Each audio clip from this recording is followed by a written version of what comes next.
Good evening, good evening, good evening.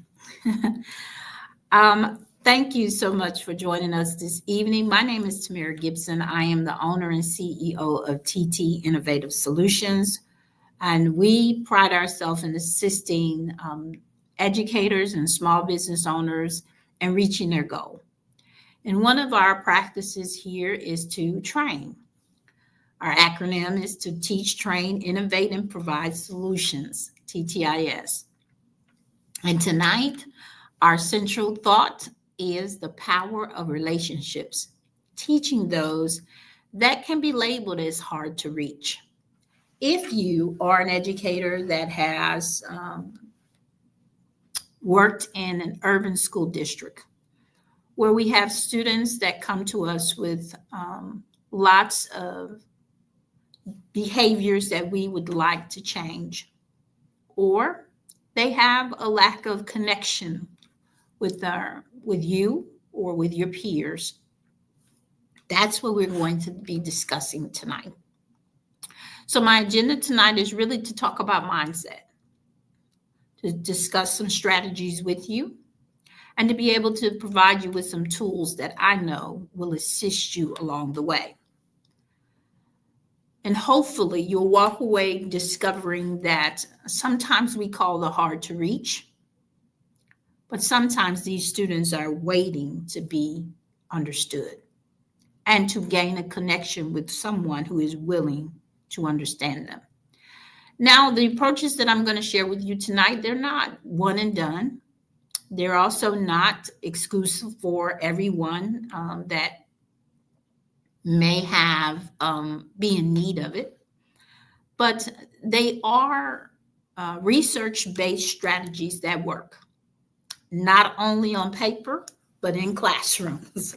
I've had the opportunity to share these strategies and use these strategies that I'm going to be talking to you about. But truthfully, these relationship techniques, they go beyond rapport. They go into trusting, that the kid trusts you, knows that you care about them.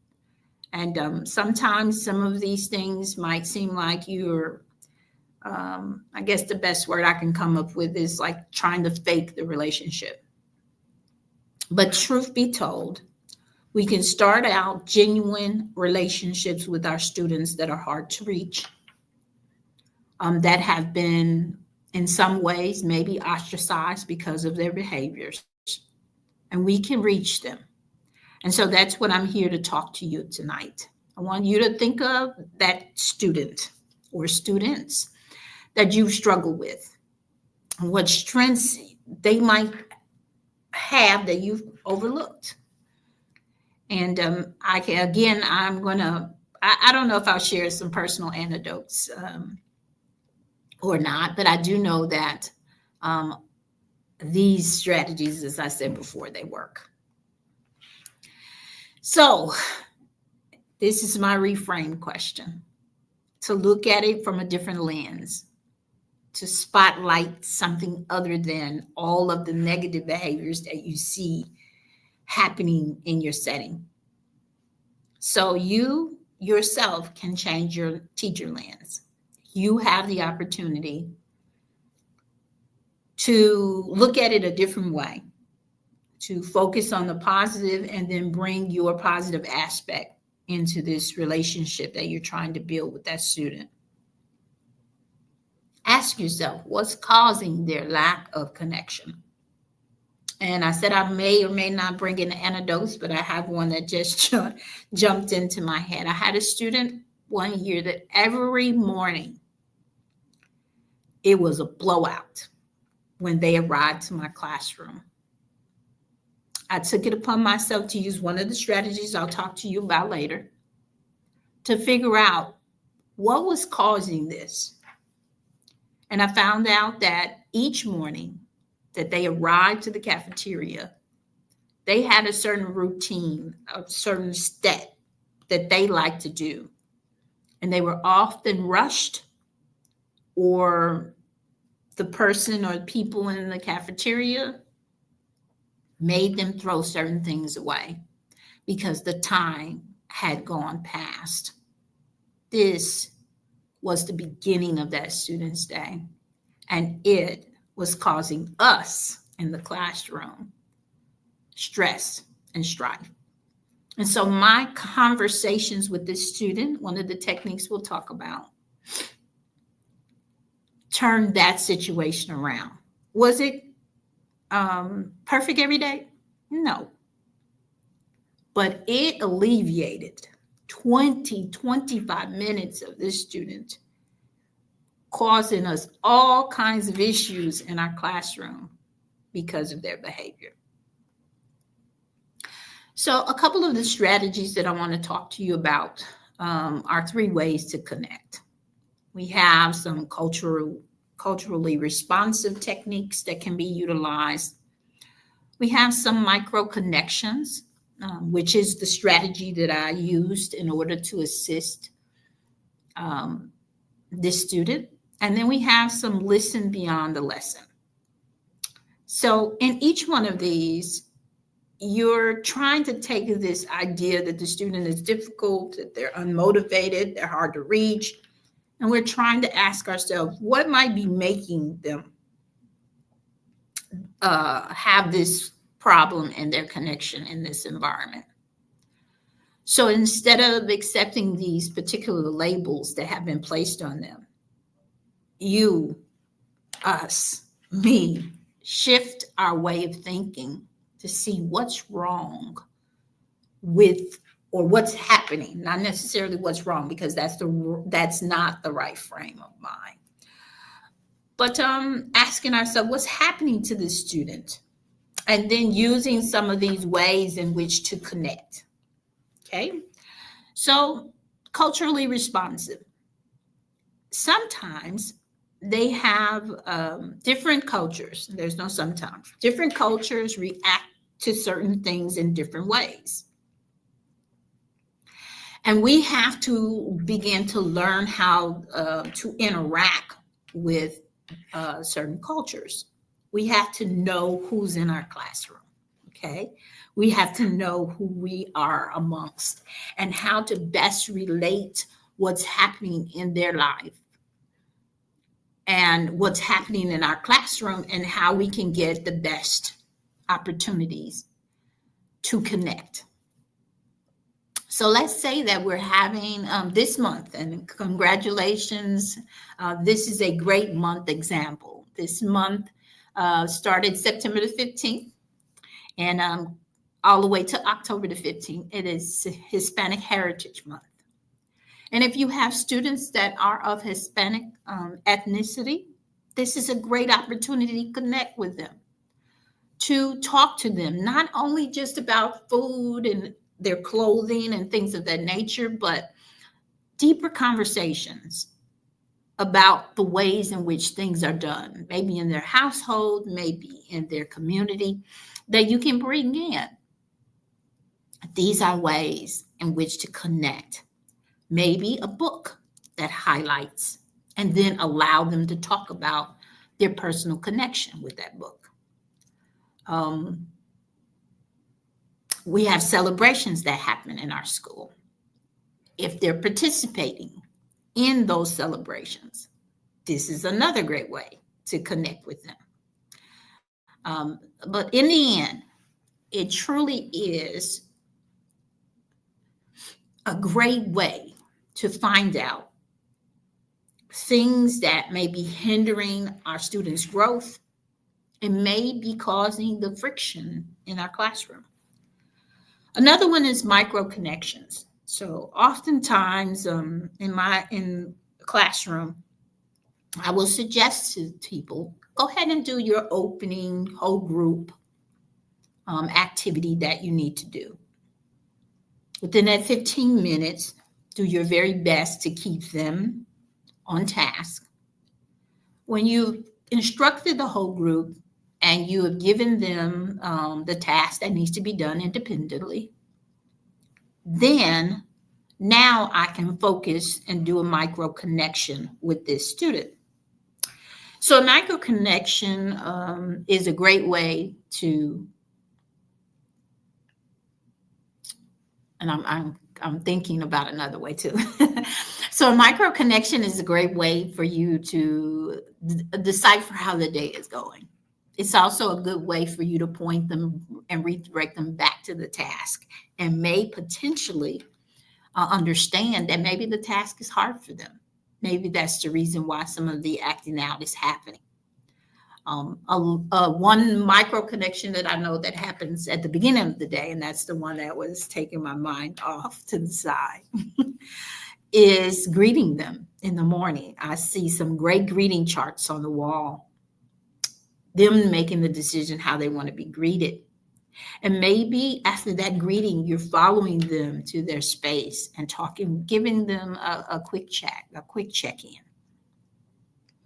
a positive note from the day before if they worked really hard, or something that you would like for them in a positive way to improve upon, just one thing. Because often as an educator, we want 2, 3, 4, 5 things done right now. But what is the most pressing thing that is disruptive in your classroom? Is it the loud outburst? Is it the walking around? Is it the distraction to other people? Is it not completing their work? Locate that one thing, and then make your micro connections as you talk and greet them and leave them positive notes around that. I am a proponent that loves to talk about a daily folder with students that are having difficulty in your classroom. I won't get too deep into that today, but I will say part of that for me was to listen beyond the lesson. So sometimes the lesson itself is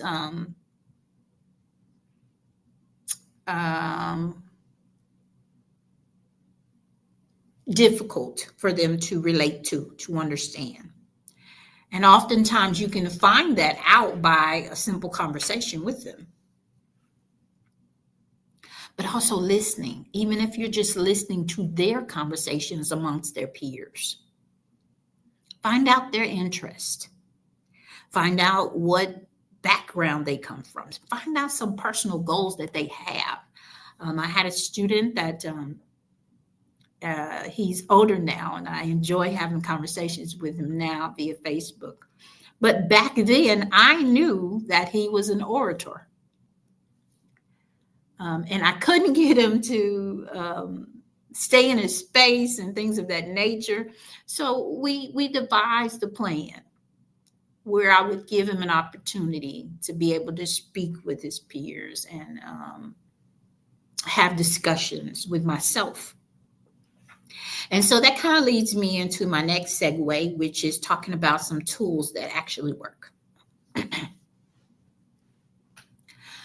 The 2x10 method itself is where you spend 2 minutes a day for 10 days, consecutive days. That's important, where you're talking with the student about anything that is not academic. Have a short conversation with them. That 2 minutes is gold. That 10 days is researchable. This is a strategy that has been used and is a great opportunity for you to show your genuine interest in their life and things beyond school, like family dynamics, their hobbies, music that they like. All of these are great ways in which you are building rapport with them and therefore a relationship with them. Because sometimes that is the problem. They're disconnected from school. Their parents didn't like school. They don't like school, and all of the different things. Let's turn that around for them and for you. They might not walk away with loving school, but they'll respect you, and they'll give you, for the most part, their attention. So that's the 2x10 method, a tool that is, again, and I didn't put my source here, but this is something that I used. I used it in the morning, and then I also used it in the evening as quick check ins before they left for dismissal. This often gave me an opportunity to say to them what I'd like for them to try better tomorrow. Have I ever had a student that didn't want to talk to me? Yes. But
when you create as a classroom, we can design the survey. And I wouldn't suggest that you do this particular survey like only for them, but that this is a whole class type of thing, that they don't feel um, pointed out or highlighted in that manner. And you do want to know all of your students.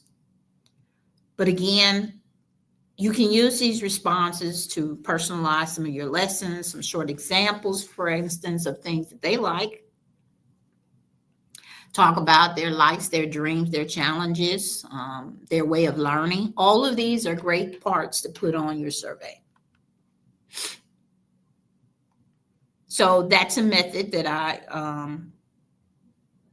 I know works and I've used often. Then another one is affirmations and recognition. Who doesn't love, even us, who doesn't love to get a shout out, to hear that I am winning this week? And I've never done an appreciation circle, but I think that's a great idea. I do know that this helps to normalize positivity. You relating with them, you're talking to them about the things that you would like to see and to continue to see if they're on a great pathway, even if it's simply about grades or behavior. These are often methods that you can use. I don't think I have it on here, but another way that I love to do is story exchanges. So most of the time we call it like a morning message, and then you allow the child to share out. These are ways to build vulnerability and trust between you and your students. And then giving them their voice, allowing them to have their voice. Even when students are upset, they have different ways and methods through SEL to get them to think through things. I would often use the topic or the statement that would say, Ms. Gibson needs a timeout. This allows us all to be quiet. This gives us an opportunity to settle down. And then I would then recognize how I am feeling and share out. And then allow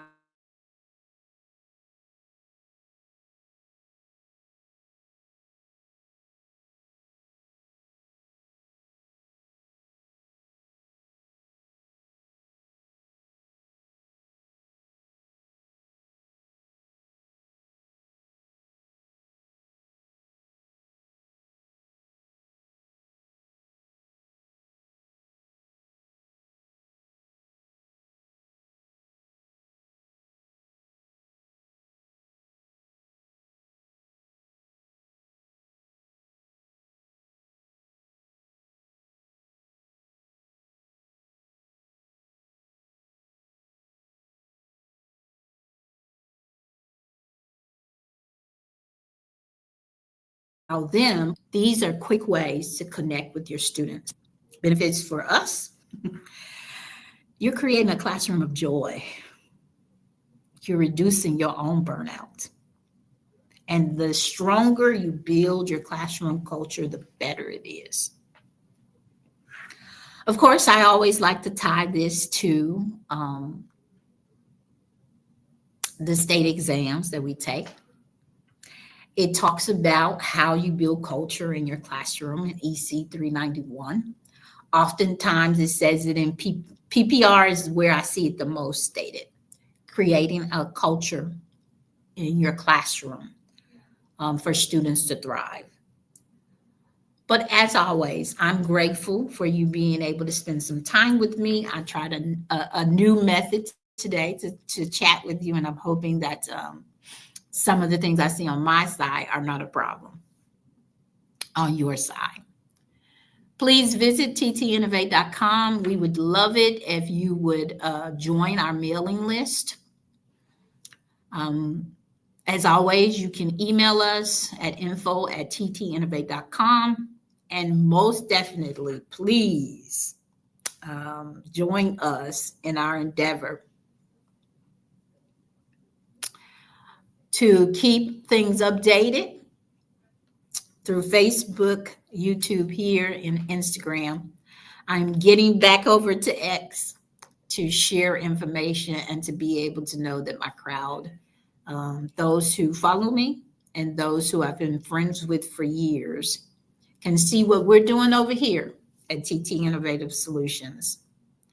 We want to help you to build relationships that define who you are and can free up your classroom for students to really receive the services, the understanding, the knowledge, the genuineness of who you are. So as always, I'm grateful to see you this Monday, and I hope that you have a great rest of your week. Until we see each other again next Monday at 7 p.m. Central Standard Time. Good night, everyone.